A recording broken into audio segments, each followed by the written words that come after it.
Took my identity, I'm taking it back.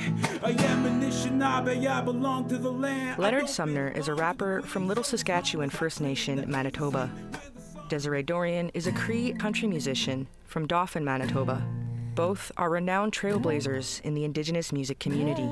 The artists shed a light on our view of false identity claims. I think it's super important for young people to have an understanding of who they are and to be able to see themselves represented fairly. But at the same time, indigeneity and the face of it has always been shifting. I feel like a lot of people are realizing how important it is to protect our identity, but at the same time, we're still picking up the pieces in the puzzle of who we are as a people.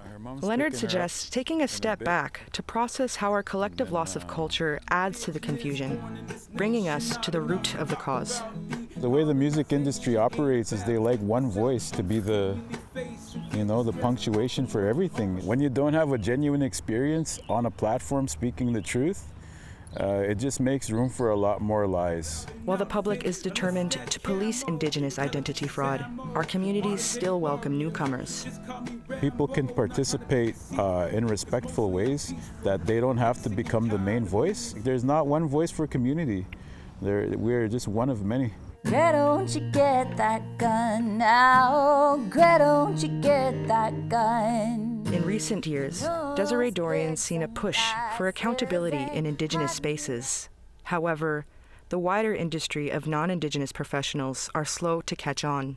What we're seeing a lot in festivals right now across Canada is buyers are booking Indigenous artists who are quote-unquote palatable to their audiences.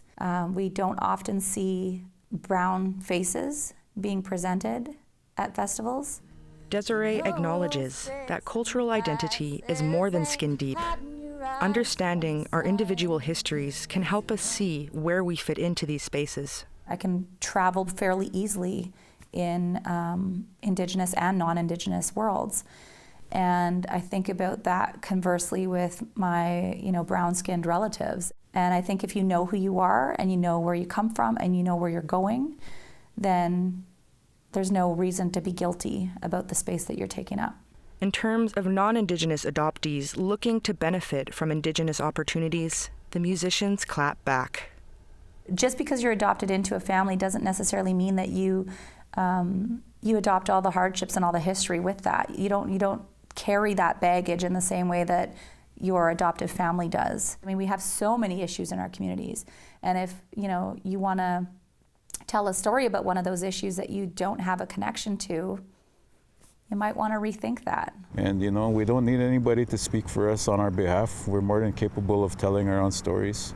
For non-Indigenous folks seeking direction on this topic, Desiree suggests connecting with a trusted member from your surrounding Indigenous communities.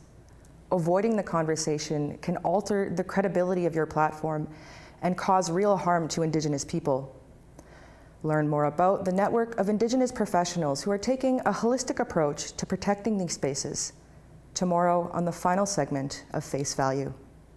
Veronica Blackhawk, APTN National News.